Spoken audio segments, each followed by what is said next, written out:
नमस्कार बच्चों, आप सबका विज्ञान की इस क्लास में स्वागत है। आज का हमारा चैप्टर है अध्याय नंबर 3, संश्लेषित रेसे और प्लास्टिक। बच्चों, जैसा कि आप जानते हो, मनुष्य एक सभ्य प्राणी है और सभ्य प्राणी होने के नाते वस्त्रों को पहनता है। हम वस्त्र क्यों पहनते हैं? गर्मी, सर्दी, मौसम की जो बदलाव हैं उनके अनुसार हमारे शरीर को अनुकूलित करने के लिए हम वस्त्र पहनते हैं। इसके साथ साथ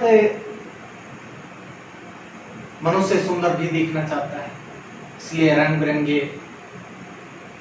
परिधान पहनता है।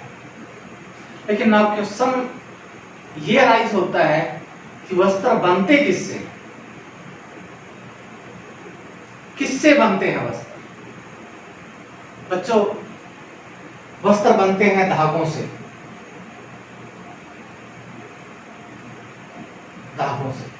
लेकिन दोबारा से फिर प्रश्न अराइज होता है कि ये धागे किससे बनते हैं? अगर हम हमारे पीछे की कक्षाओं की तरफ नजर डालें, वहां पर आप लोगों को हमने बताया था जो धागे होते हैं, विभिन्न प्रकार के जो धागे, वो सब किससे बनते हैं? रेशों से बनते हैं। किससे बनते हैं बच्चों? रेशों से, या कहिए कि तंतुओं से बनते हैं। ठीक है, रेशों और तंतुओं से बनते हैं।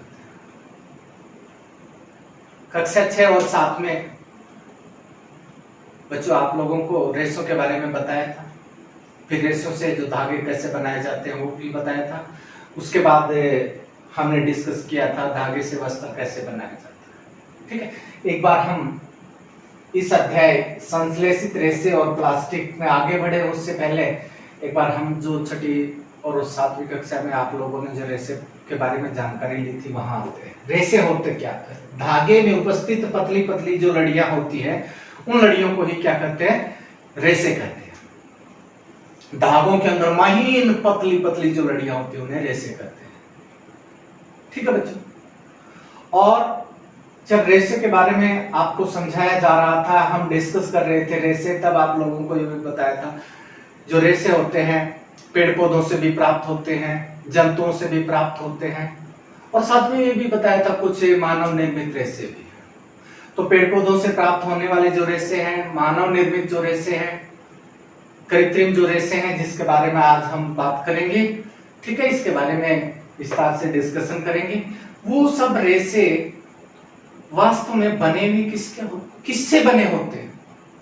उनकी रासायनिक प्रकृति क्या है, उनकी केमिकल नेचर क्या है, उसके बारे में बात करते हैं। पहले बच्चों, कोई भी रेशा है, चाहे वो प्राकृतिक है चाहे कृत्रिम है ना, सभी के अंदर रासायनिक पदार्थ होते हैं। जो भी रासायनिक पदार्थ होंगे वो बड़े बड़े द्रव्यमान के रासायनिक पदार्थ, जैसे उदाहरण के तौर पे हमारे शरीर के अंदर प्रोटीन होता है ना, नाखून बनाने के लिए, बाल बनाने के लिए जो हमारे शरीर ने जिस रासायनिक पदार्थ का प्रयोग किया है वो भी एक प्रकार का प्रोटीन है, जिसे हम कैरेटीन नाम का प्रोटीन बोलते हैं। क्लियर? ऊन है, रेशम है, पूरी विशेष प्रकार के प्रोटीन से बने हैं। तो कहने का अभिप्राय है रासायनिक पदार्थ हमारे शरीर में चमड़ी को बनाने के लिए, नाखून को बनाने के लिए, कुछ भी जो शरीर का हिस्सा बना है उन सब के अंदर रासायनिक पदार्थ है। बात कर रहे थे हम रेशों के बारे में। हेयर भी तो कौन होते हैं? एक प्रकार के रेशे होते हैं, किससे? प्रोटीन से बने होते हैं। ऊन भी एक प्रकार का रेशा होता है, वो भी किससे बना होता है? एक प्रकार के प्रोटीन से। रेशम भी कौन होता है? एक रेशा होता है, वो भी किससे बना होता है? एक प्रकार के प्रोटीन से बना हो। ये प्रोटीन कौन है? एक रासायनिक पदार्थ है, काफी बड़े द्रव्यमान का रासायनिक पदार्थ। ये कहिए कि बड़े बड़े यौगिक है, रासायनिक यौगिक जो जीवों के शरीर में मिलते हैं। इसी तरह से जब हम बात कर रहे थे रेशों के बारे में, हमने प्राकृतिक रेशे में एक नाम लिया था, कपास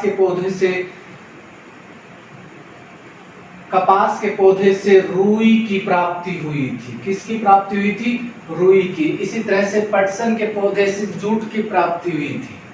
ठीक है, और पटसन के पौधे से ही अगर ऊपर वाली परत उतार ली जाती है तने की, उससे नीचे इसकी जो परत और उतरती है, उससे जो रेशे प्राप्त होते हैं, उन रेशों से हम लिनन तैयार करते हैं। वो सब रेशे भी कौन है, किससे बने हैं? बड़े बड़े रासायनिक यौगिक जिनका द्रव्यमान काफी ज्यादा होता है। वे रासायनिक यौगिक कौन होते हैं अभी पढ़ेंगे उसके बारे में।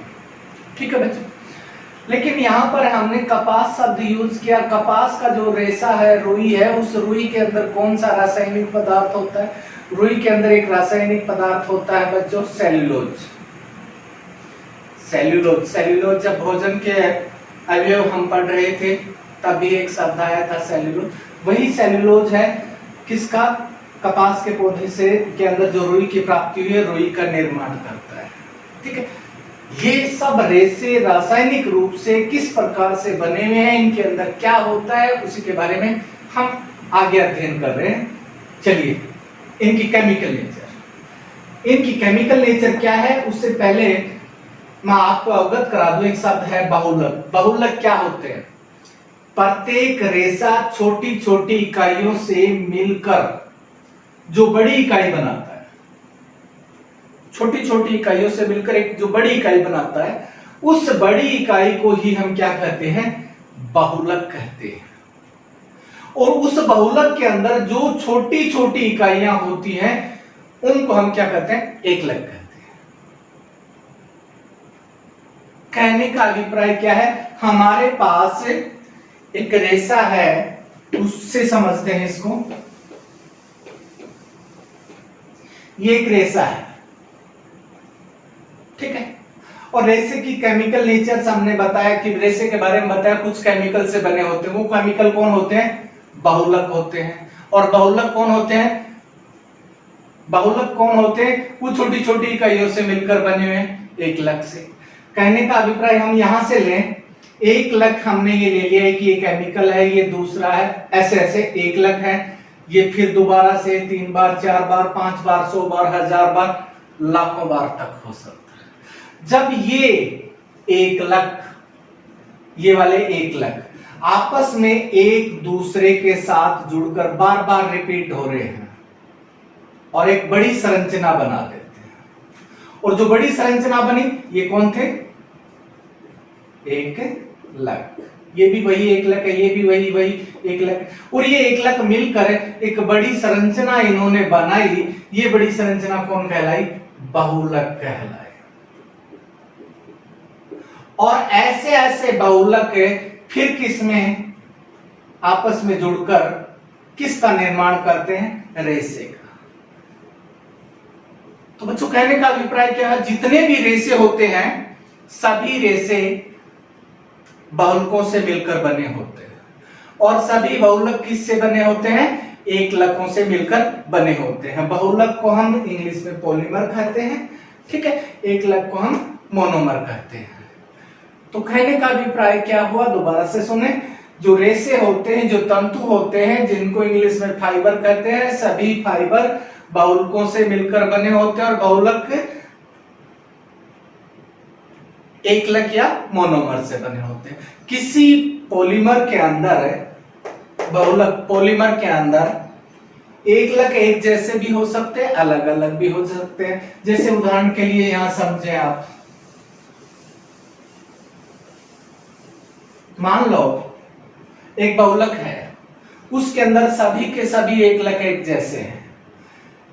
ये एकलक है, देखिए, मान लो ये ए नाम का एकलक है, फिर उसी ए के साथ जुड़ा, फिर अगले ए के साथ जुड़ा, इस प्रकार से जुड़ के इसने एक लंबी श्रृंखला सी बना ली। सभी एकलक कौन है? एक जैसे। और ये जो श्रृंखला बनी, ये कौन बनी, बहुलक या पॉलीमर बना। क्लियर बच्चों? इस पॉलीमर के सभी या कहिए इस बहुलक के सभी एक लक एक जैसे है। ऐसा भी हो सकता है कोई बहुलक ऐसा हो जिसमें के एक लक दो प्रकार के हों। मान लेते हैं एक लक एक है ए, दूसरा बी है, फिर ए बी ए, इस प्रकार से काफी सारी संख्या में जुड़ के काफी बड़ा यौगिक बना दे। तो एक लक कितने तरह के हैं, दो तरह के, ए और बी। इस प्रकार से ये जो आपस में जुड़ते हैं एक लंबी श्रृंखला बनाते हैं, ये लंबी श्रृंखला क्या कहलाती है, बहुलक कहलाती है। ठीक है, एक लंबी श्रृंखला सी बना लेते हैं। कई बार ऐसा भी होता है एक लक दो भी हो सकते हैं, तीन भी हो सकते हैं, ये डिपेंड करता है जो पॉलीमर जो बहुलक जिनसे बना हुआ है। तो कहने का अभिप्राय क्या है, एक लक एक या एक से अधिक प्रकार के भी हो सकते हैं।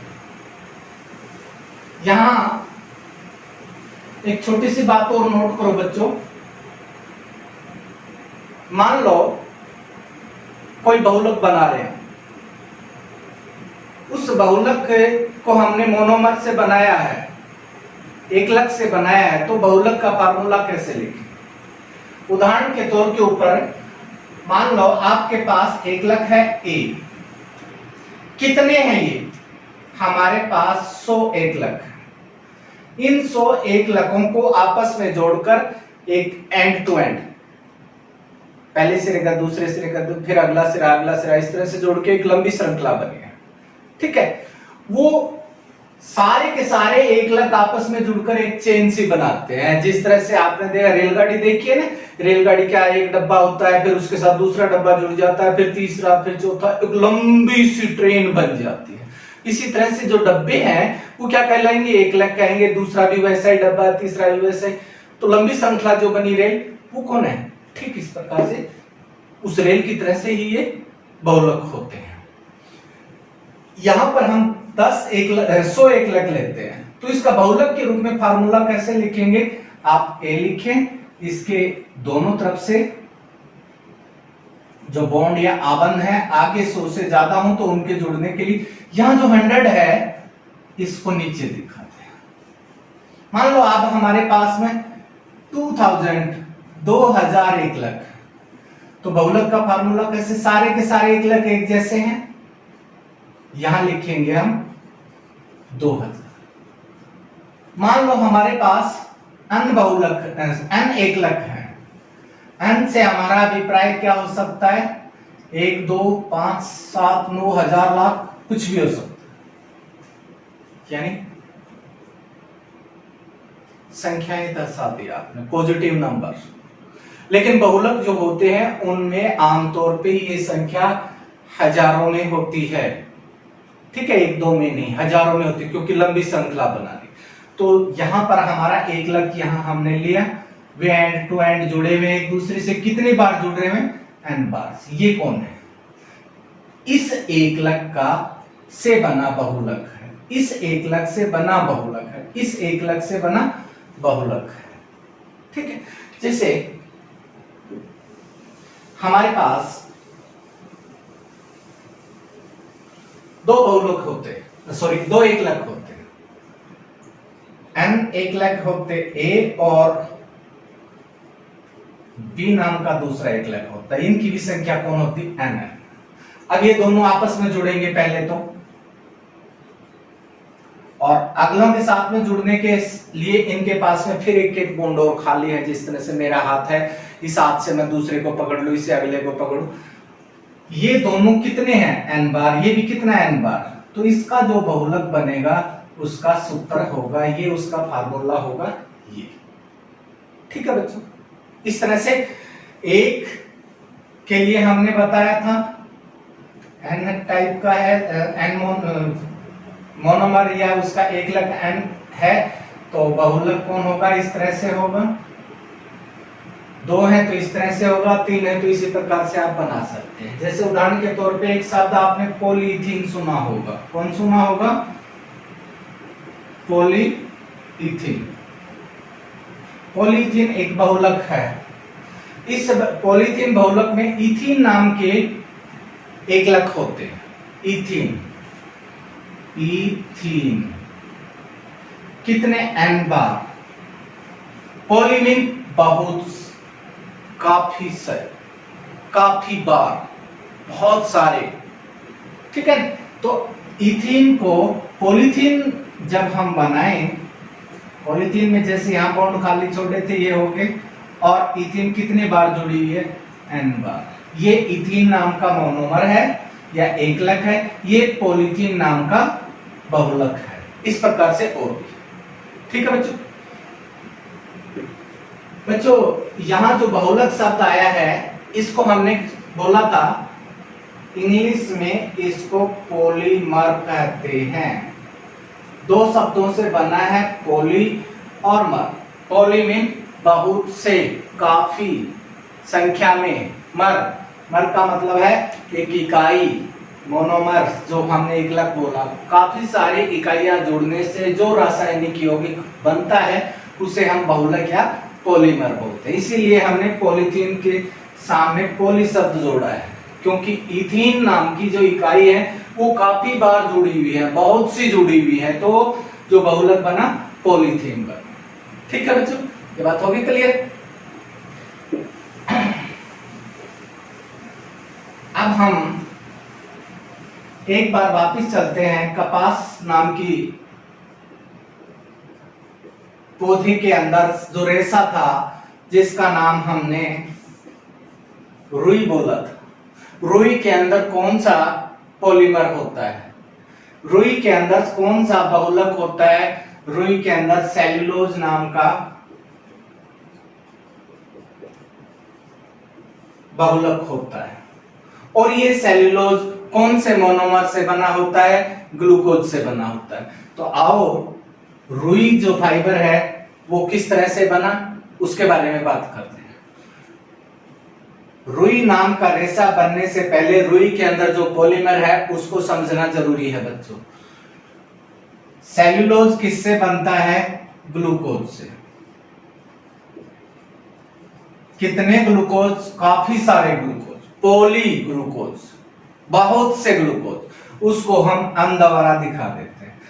n ग्लूकोज हुए, और ये n ग्लूकोज एक दूसरे के साथ जुड़े, और जुड़ के एंड टू एंड उन्होंने किसको बना दिया? सेल्यूलोज। मान लो 2 जुड़े, 3 जुड़े, 5 जुड़े, 100 जुड़े, इस प्रकार से एक सेल्यूलोज बना यहां तक का, दूसरा सेल्यूलोज बना यहां तक का, तीसरा सेल्यूलोज, और ये सेल्यूलोज फिर आपस में एक दूसरे के साथ जुड़ के रुई का निर्माण कर देते हैं। तो ये सेल्यूलोज है, ये पॉलीमर है, दूसरा पॉलीमर उसके साथ इसके साथ जुड़ गया, एक लॉन्ग चेन्स बन जाती है इसकी, और यही सेल्यूलोज कौन कहलाता है? रुई कहलाता है। इसी प्रकार से जूट में भी ग्लूकोज की ही यूनिट होती है। ग्लूकोज में अंतर क्या है दोनों में?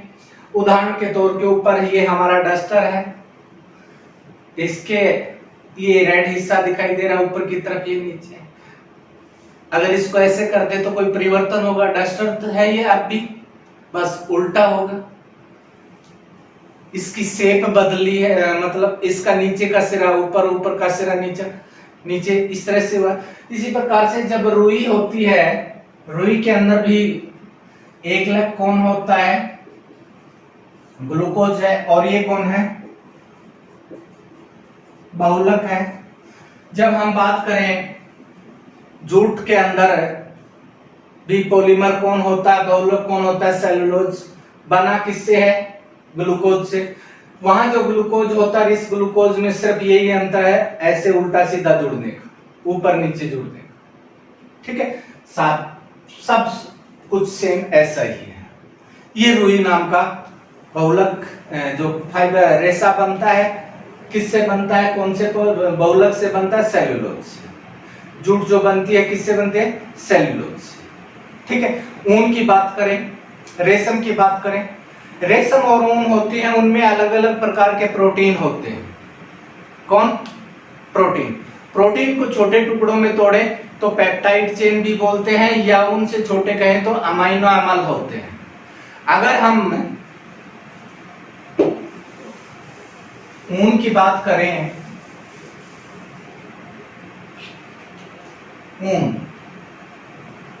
ऊन एक रेशा है, और कौन सा बहुलक है इसमें? प्रोटीन। प्रोटीन एक बहुलक है। ये कौन है? रेशा है। ये कौन है? बहुलक है।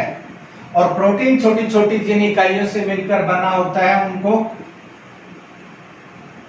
अमीनो अम्ल या अमाइनो अम्ल, कौन आपको जो अच्छा लगे वो यूज कर सकते हो। अमाइनो अम्ल भी बोल सकते हो, अमीनो अम्ल भी। ये कौन है? एकलक।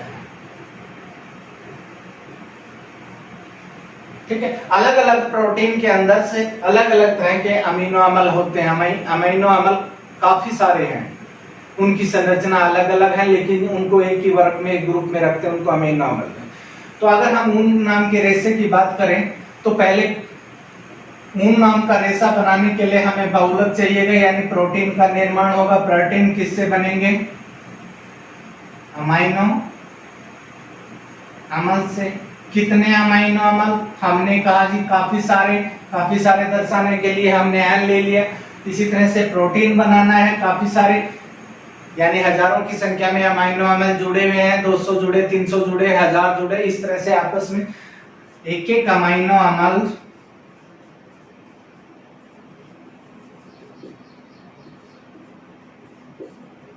एन बार जुड़ गए। ये कौन हो गया? एकलक हुआ। एक कौन हुआ? बहुलक हुआ। और ये बहुलक कौन है? एक प्रकार का प्रोटीन है। और ये प्रोटीन आपस में एक दूसरे के साथ जुड़कर एक लॉन्ग श्रृंखला बना लेते हैं, उसे ही क्या कहते हैं? ऊन कहते हैं। ऐसा ही रेशम में होता है। ठीक है। एक बार और आगे बढ़े उससे पहले हम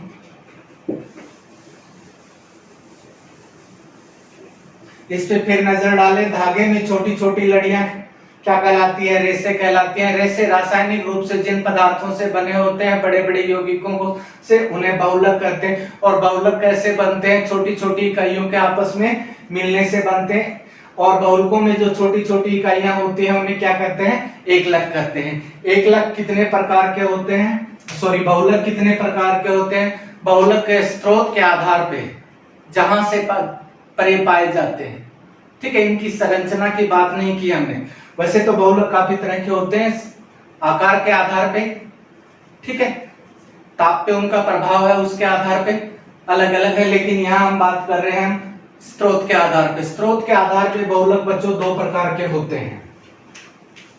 एक है प्राकृतिक, दूसरा है संश्लेषित। प्राकृतिक वो है जो प्रकृति में पाए जाते हैं, जो मानव द्वारा निर्मित नहीं है, पेड़ पौधों या जंतुओं के अंदर उपस्थित होते हैं, वो प्राकृतिक बहुलक हैं। संश्लेषित बहुलक वे होते हैं जो मनुष्य द्वारा निर्मित होते हैं, मानव ने जिनको निर्मित किया है, मनुष्य ने निर्मित किया है विभिन्न रासायनिक पदार्थों से, या विभिन्न रासायनिक पदार्थों के साथ में कोई प्राकृतिक पदार्थ मिला के फिर उसको नया रूप दे दे। इस प्रकार से जो रेशे बनेंगे वो संश्लेषित पॉलीमर या बहुलक कहलाएंगे। प्राकृतिक बहुलक दो प्रकार के होते हैं। अगर कोई बहुलक पेड़ पौधों से प्राप्त हुआ है तो वो कौन है? पादप बहुलक है, जैसे सेल्यूलोज। अभी आपको बताया था रुई क्या जिस बहुलक से बनी होती है उसका नाम सेल्यूलोज है। जूट है जिस बहुलक से बने होते हैं सेल्यूलोज है। इसी प्रकार से लिनन नाम का पौधा जो रेशा होता है उसके अंदर भी बहुलक होगा। जो बहुलक होगा वो कौन होगा? प्राकृतिक बहुलक ही होगा। जांतव रेशे जैसे नाम आया था, जांतव रेशे जंतुओं से जो रेशे हम प्राप्त करते हैं, ऊन है, रेशम है ना, हमारे हेयर है, ये जांतव रेशे हैं। ठीक है। इन जांतव रेशों में जो बहुलक उपस्थित होते हैं वो मोस्टली कौन होते हैं? प्रोटीन होते हैं। प्रोटीन की नेचर अलग अलग होती है, तो अलग अलग प्रकार के काफी सारे प्रकार के प्रोटीन होते हैं। तो जांतव रेशों का जो बहुलक कौन होते हैं? प्रोटीन होते हैं। जैसे रुई और ऊन की अभी रेशम और ऊन के बारे में अभी मैंने बताया, विशेष प्रकार के प्रोटीन जो बहुलक होते हैं, और ये प्रोटीन जिन एकलकों से मिलकर बने होते हैं उनको अमीनो अम्ल बोलते हैं। ठीक है बच्चों, हमारी चमड़ी है, जंतुओं की जो त्वचा होती है वो भी रेशों से मिलकर बनी होती है, विशेष प्रकार के रेशों। जो रेशे होते हैं उन रेशों को हम कोलेजन फाइबर बोलते हैं। क्या बोलते हैं? Collagen fibre. और कोलेजन फाइबर के अंदर जो पॉलीमर होते हैं वे विशेष प्रकार के प्रोटीन ही होते हैं, या ये सब दूसरे शब्दों में हम ये भी कह सकते हैं कोलेजन फाइबर एक अपने आप में एक विशेष प्रकार का प्रोटीन है। तो त्वचा को बनाने वाले जो बहुलक हैं वो कौन है? प्रोटीन है। कौन सा प्रोटीन? हमने विशेष नाम दे दिया कोलेजन फाइबर। नाखून है, ये भी प्रोटीन से बना होता है, बहुलकों से बना होता है। ठीक है। खुर होते हैं पशुओं के, पक्षियों के पंख होते हैं, ये भी विशेष प्रकार के बहुलकों से बने होते हैं। जिस बहुलक से बने होते हैं विशेष प्रकार का प्रोटीन जो होता है उसको केराटिन बोलते हैं। नाखून के अंदर, बालों के अंदर से, पशुओं के खुरों के अंदर से, पक्षियों के पंखों के अंदर से केराटिन नाम का प्रोटीन होता है। ठीक है बच्चों, अब अगला जो पॉइंट बनता है हमारा संश्लेषित रेशे। संश्लेषित रेशे क्या है? मानव द्वारा निर्मित रेशे जो विभिन्न प्रकार के रासायनिक पदार्थों से तैयार किए गए। यहां मैंने एक शब्द यूज किया, विभिन्न प्रकार के रासायनिक पदार्थ। कंप्लीट रूप से रासायनिक पदार्थों से भी तैयार किए जा सकते हैं, या किसी रासायनिक पदार्थ के अंदर प्रकृति के अंदर से जो पहले से रासायनिक पदार्थ बने हैं उन रसायनों का मिश्रण करके भी तैयार किए जा सकते हैं। तो मानव निर्मित जो रेशे हैं, जैसे रेयान है, नाइलॉन है ना, ये कौन है? मानव निर्मित। और इनके अंदर रेयान और जो नाइलॉन है ये अपने आप में एक बहुलक है, रासायनिक पदार्थों से तैयार किए गए। बच्चों, जब जब मनुष्य ने कोई नई वस्तु बनाई है तो प्रकृति को देख के ही बनाई है। प्रकृति में जो घटित हो रहा है उसकी तरफ से देखता है और वो कहता है ये प्रकृति के फलाने स्रोत से मिल रही है। अगर ये फलाना स्रोत एक दिन खत्म हो जाए तो मुझे ये नहीं मिलेगी। तब मनुष्य एक अल्टरनेट ढूंढता है, हम अगर ये स्रोत खत्म भी हो जाए तो हम इसको कैसे प्राप्त कर सकते हैं, इसके अंदर ये जो गुण है इससे भी बेहतर गुणों की वाली वस्तु को हम कैसे प्राप्त कर सकते हैं, कैसे तैयार कर सकते हैं। पक्षियों को उड़ता हुआ देखा मनुष्य ने, और उसको देख के मनुष्य ने क्या बनाया? एरोप्लेन बनाया, है कि नहीं? विभिन्न प्रकार के जंतुओं को लड़ते हुए देखा, फाइट करते हुए देखा, उनके फाइटिंग के तरीके अलग अलग थे। वहां से क्या इजाद हुए? फाइट करने के अलग अलग तरीके, अलग अलग तरह की फाइटिंग स्किल डेवलप की गई। हमें चाइनीज मूवी देखते होंगे, वहां के अंदर से फाइटिंग के अलग अलग तरीके देखे होंगे आपने। कुंफू देखिए, कभी वो नेवले जैसे फाइट करते हुए दिखाई देते, कभी सांप की तरह से। ये सब मनुष्य ने कहां से सीखा? पेड़ पौधों और जंतुओं के अंदर से तो सीखा, यानी प्रकृति से सीखा। तो यहाँ भी जो प्राकृतिक रेशों से के बाद में मनुष्य ने जो संश्लेषित रेशे जो बनाए थे, और वो जो बहुलक संश्लेषित बहुलक बनने के कारण हुआ, तो वहां पे क्वेश्चन क्या राइज हुआ था? जब पहली बार रेशम के बारे में बताया था आप लोगों को पीछे की कक्षाओं में, कि चाइना के अंदर पहली बार इसको देखा गया था, रेशम के कीट से तैयार होता है। और तब से ही मनुष्य की जिज्ञासा बन गई, कृत्रिम रूप से रेशम कैसे बनाया जाए, कृत्रिम रूप से रेशम कैसे बनाया जाए। यूरोपियन कंट्रीज के अंदर रेशम के कीट पहुंच चुके थे, वहां से रेशम तैयार किया जा रहा था। लेकिन एक बार ऐसे महामारी के तौर पे आया, रेशम के कीटों के अंदर बीमारी लग गई और रेशम का उद्योग प्रभावित हो गया। तभी से मनुष्य ने कृत्रिम रेशम बनाने की प्रक्रिया पे जोर दिया और एक दिन मनुष्य कामयाब हुआ और वहां से कृत्रिम रेशम बना लिया। वो कृत्रिम रेशम क्या है अभी बात करें, है ना, उससे गुणों के बारे में। अब यहाँ से जो संश्लेषित रेशे आए हैं उनके बारे में बात करें। संश्लेषित रेशे या संश्लिष्ट पॉलीमर वे पॉलीमर होते हैं, वे बहुलक होते हैं जो मानव द्वारा निर्मित विभिन्न पेट्रोलियम पदार्थों से, पेट्रो रसायन से तैयार किए जाते हैं, या कोयले के उत्पाद या पेट्रोलियम के उत्पाद से तैयार किए जाते हैं। ये कौन कौन से हो सकते हैं?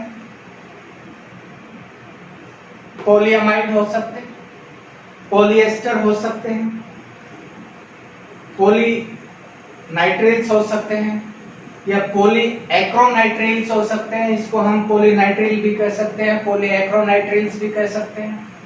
प्लास्टिक हो सकते हैं। अगर कोई रेशा सीधी चेन में बनता है, लंबी लंबी श्रृंखलाओं में ही बनता है रेशे के रूप में धागे की तरह से, है ना, वो रेखीय बहुलक कहलाएंगे। अगर ये रेशे आपस में एक दूसरे के साथ जुड़े हुए भी हों, है ना, ऊपर नीचे इस तरह से जुड़े हुए भी हों, वो द्विव या त्रिविमीय या शाखित बहुलक कहलाए। तो बहुलक संरचना के आधार पर देखा जाए तो सरल रेखीय भी हो सकते हैं, शाखीय भी हो सकते हैं। यहाँ पर जो प्लास्टिक जो शब्द आया हुआ है, यहाँ पर प्लास्टिक है, हकीकत में कौन है? शाखित बहुलक है। ये कौन है? रेखीय बहुलक है। रेखीय बहुलक में हमने पॉलीअमाइड नाम बोला। पॉलीअमाइड्स कौन होते हैं? केमिस्ट्री के अंदर, रसायन विज्ञान के अंदर अमाइड एक ग्रुप होता है, रसायनों के अंदर अमाइड्स ग्रुप वाले बहुलक एकलक लेकर उससे जो पॉलीमर बनाए जाते हैं वो पॉलीअमाइड्स होते हैं। इन्हीं पॉलीअमाइड्स के अंदर एक एग्जाम्पल आता है नायलॉन का। संश्लेषित बहुलक में एक पॉलीअमाइड है। पॉलीअमाइड्स के बहुत सारे प्रकार के हो सकते हैं, जिनमें से एक प्रकार है नायलॉन। नायलॉन के बारे में बात करें हम बच्चों, नायलॉन दो शब्दों से मिलकर बना हुआ है, NY न्यूयॉर्क, L1 लंदन। यानी जब नायलॉन बनाया जा रहा था तो न्यूयॉर्क शहर और लंदन शहर में लगभग,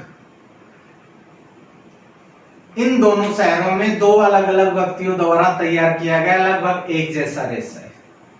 ठीक है, तो उन्होंने न्यूयॉर्क में जो रेशा बना, उन्होंने अपने रेशे का नाम, पॉलीमर जो बनाया, बहुलक जो बनाया, उन्होंने अपना नाम रख लिया। और लंदन में जिसने बनाया उसने अपना नाम, लेकिन उन दोनों की नेचर एक जैसी थी, तो बाद में इन दोनों को इकट्ठा नाम करके एक नाम दे दिया गया, नायलॉन।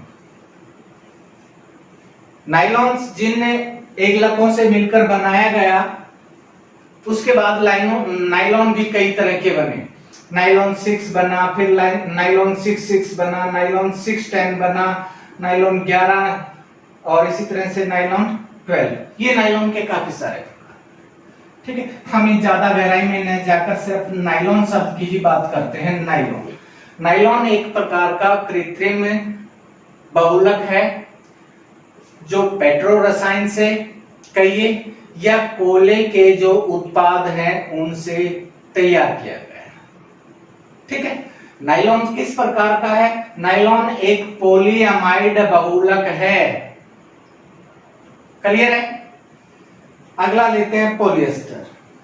बच्चों, आपने पके हुए फल देखे भी हैं, खाए भी हैं, और कई बार आपके घर के अंदर कोई पका हुआ फल रखा हो, किचन में रखा हो, और आप घर के अंदर जैसे ही घुसते ही आप एक विशेष प्रकार की आपको स्मेल आती है और आप आवाज देते हैं, क्या मम्मी आज घर में आम है?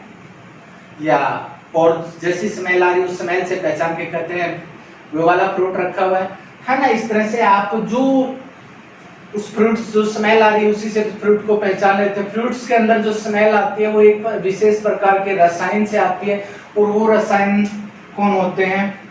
एस्टर होते हैं, है ना, एस्टर ग्रुप से। और ऐसे बहुलक है जो एस्टर के मिलने से बना हो, यानी एक लग कौन हो, एस्टर हो, और काफी सारे एस्टर्स मिलकर जो बहुलक बनाते हैं उसको हम एक एकलक है, दूसरा एकलक है, तीसरा एकलक है, चौथा एकलक, ये भी कौन है, एस्टर है, ये भी कौन है, एस्टर है, ये भी कौन है, एस्टर। और इस प्रकार से जो बहुलक बना वो कौन है, पॉलीएस्टर।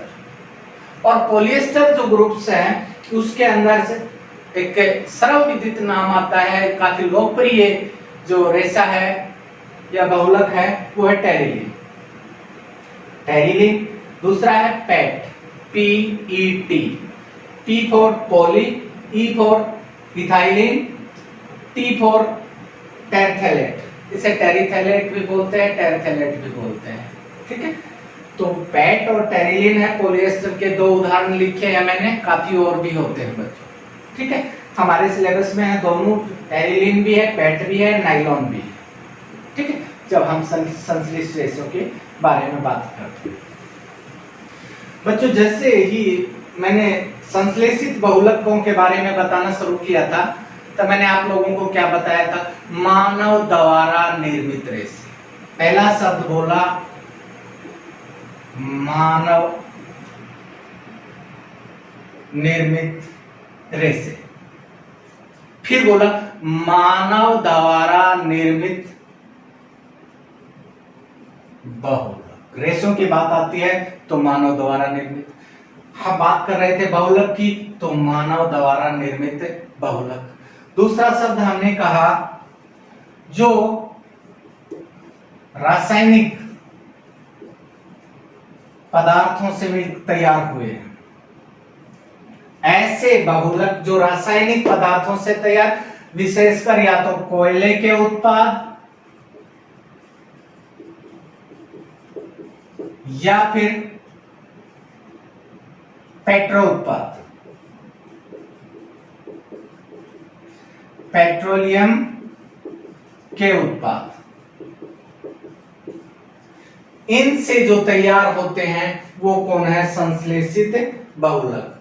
साथ में मैंने जब इसके बारे में संश्लेषित बहुलक के बारे में कहा था, ये सारे बहुलक जो मानव निर्मित हैं या तो कोयले के उत्पाद से तैयार किए गए हैं या पेट्रोलियम उत्पाद से, या फिर इन दोनों के उत्पादों के साथ में हमने किसी प्राकृतिक रसायन को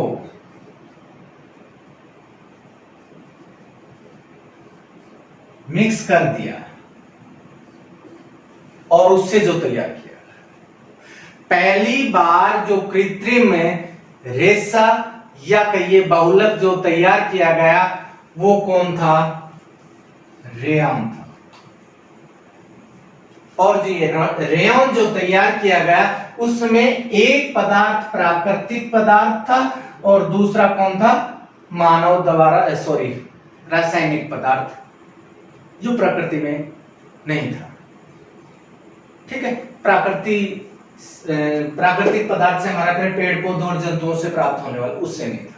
कहने का मतलब जब रेयन तैयार किया गया, लकड़ी की जो वस्तुएं बनाते हैं, दरवाजे खिड़की, है ना, वहां से लकड़ी का बुरादा सा जो बनता है उसको लकड़ी की आप लुगदी भी कह सकते हो, है ना। उससे कागज की जो पट्टियां हैं या हम जो लिखने के लिए कागज यूज करते हैं वो भी कौन है, लकड़ी से बना हुआ। इन कागज की छोटी छोटी पट्टियों का ढेर कर ले, हमारी जो कॉपी किताब है कुछ समय के बाद ये रद्दी हो जाएगी, ये कौन है, लकड़ी की लुगदी है। या खेती के अवशेष होते हैं वो सारे कौन है, लकड़ी की लुगदी है। जब रेयन बनाया गया, लकड़ी की जो लुगदी है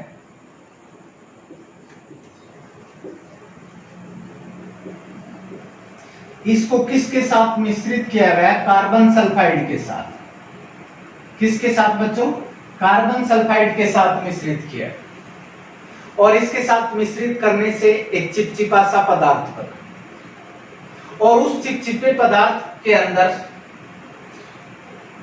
देखा गया वो पानी में घुलनशील नहीं है। उसको घुलनशील बनाने के लिए इसमें हमने एक रसायन और डाला, सोडियम हाइड्रोक्साइड। कौन डाला बच्चों?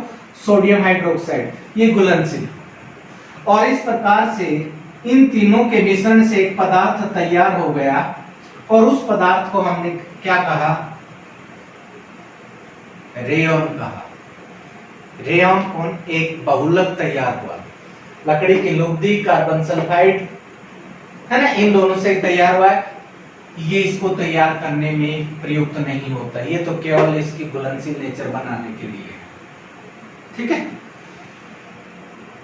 ये तैयार कर दिया ताकि ये डालने से आपस में एक दूसरे में घुल जाए। ये रेयॉन बना।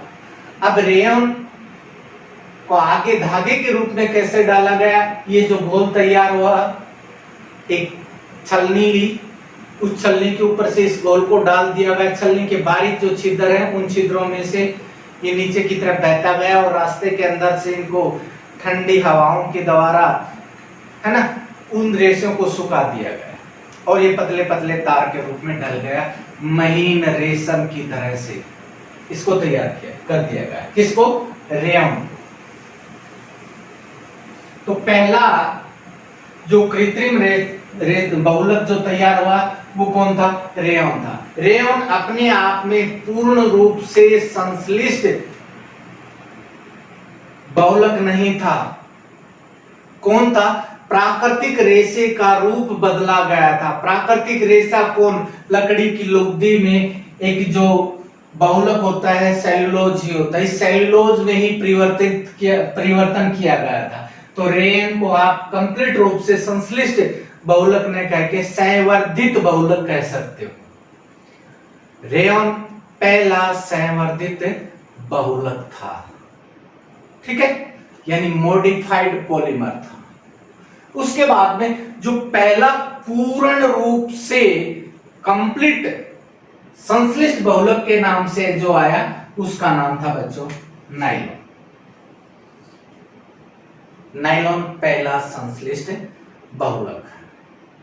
ठीक है, हालांकि रेशम को देख के ही ये खोज रेशे जो नए बहुलक तैयार किए जा रहे थे, रेयन भी उसी के लिए बनाया गया था, रेशम भी उसी को, रेशम को ही ध्यान में रख के तैयार किया गया था, लेकिन इसके नेचर रेशम जैसे नहीं बने।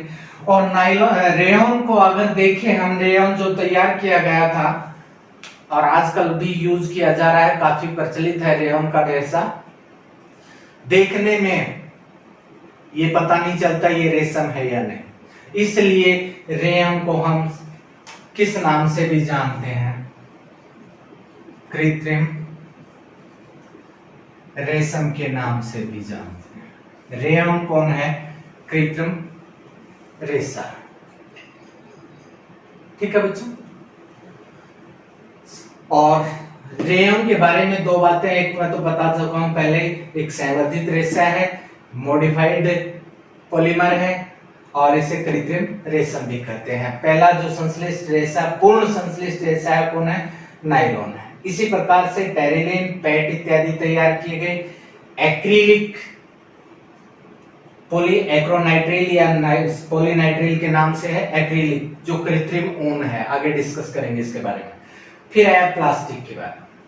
प्लास्टिक में हमने पीवीसी, पॉलीथीन, बेकेलाइट, मेलामाइन शब्द यूज किए हैं। एक बार प्लास्टिक के बारे में बात करते हैं बच्चों, मैंने अभी जब इसकी परिभाषा बहुलक की थी तो हमने क्या कहा था? एक मोनोमर, दूसरा मोनोमर, तीसरा मोनोमर, चौथा मोनोमर। इस तरह से काफी सारे मोनोमर आपस में जुड़ गए, एक श्रृंखला बन गई। कौन बना है? पॉलीमर। ये एक पॉलीमर बन गया। इसी तरह से यहां पर भी ऐसा ही पॉलीमर फिर तैयार हो गया, आपस में एक दूसरे के श्रृंखला में जुड़ के। क्लियर? इसी तरह से हम यहां एक और तैयार कर देते हैं।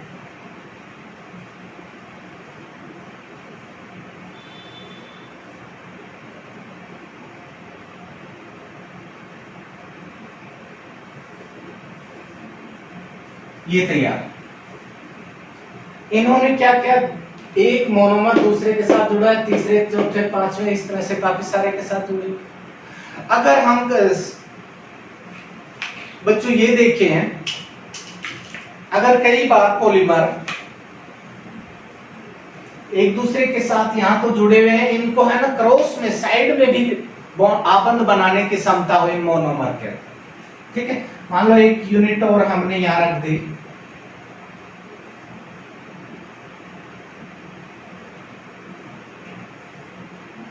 ये इसके साथ, ये इसके साथ, ये इसके साथ, ये इसके साथ, इस तरह से।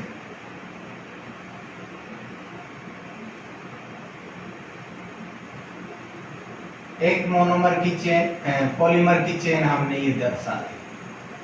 ठीक है, हो गई, क्लियर है। पहले वाले जो ब्लैक सर्कल्स में जो तैयार किए थे, ये सीधी चेन है।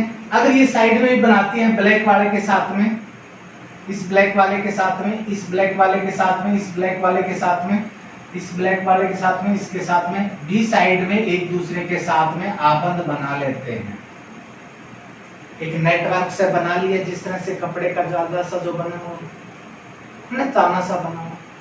और दूसरी परत ऊपर से ही जो बनी हुई है, ये परत बनी है सातवें ऊपर वाले एक नेटवर्क, और जो रेड वाला जो हमने नेटवर्क बनाया यहाँ पर, ये भी तो आपस में एक दूसरे के साथ जुड़ के एक दूसरी परत और हो ऊपर।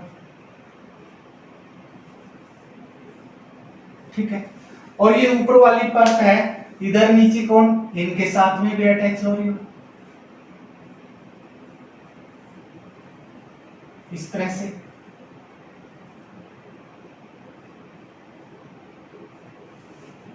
ठीक है बच्चों, और आगे ले, थोड़ा सा और क्लियर हो जाए।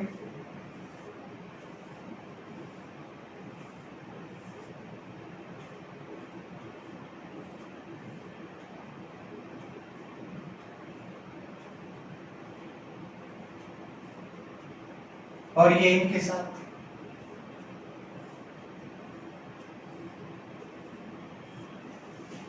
कहने का मतलब एक पहली परत, फिर उसके ऊपर दूसरी परत, इसी तरह से एक परत के ऊपर दूसरी परत जमी हुई है, बन के एक नेटवर्क सा त्रिविमीय आयाम में। अगर कोई बहुलक आपस में जुड़े हुए हैं और साखित होके क्रॉस लिंकेज दर्शा के जो आकार बनाते हैं, इस तरह के जो आकार जो बनते हैं, ऐसे बहुलक जो सीधी चेन रैखिक श्रृंखला बनाने के साथ साथ में साखित भी होते हैं, है ना, और एक सीट की तरह से जो आकार बना सकते हैं, ऐसे बहुलकों को हम बच्चों क्या कहते हैं, प्लास्टिक कहते हैं। क्या कहते हैं, प्लास्टिक। प्लास्टिक में आप उदाहरण ले सकते हो, पीवीसी, पॉलीथीन, बेकेलाइट, मेलामाइड। त्रिविमीय होते हैं इनके आकार, सरल रेखीय नहीं होते। प्लास्टिक आपने देखा होगा, प्लास्टिक के मग हैं, प्लास्टिक के खिलौने हैं। ठीक है, ये स्केच पेन है, ये भी प्लास्टिक से बना हुआ है।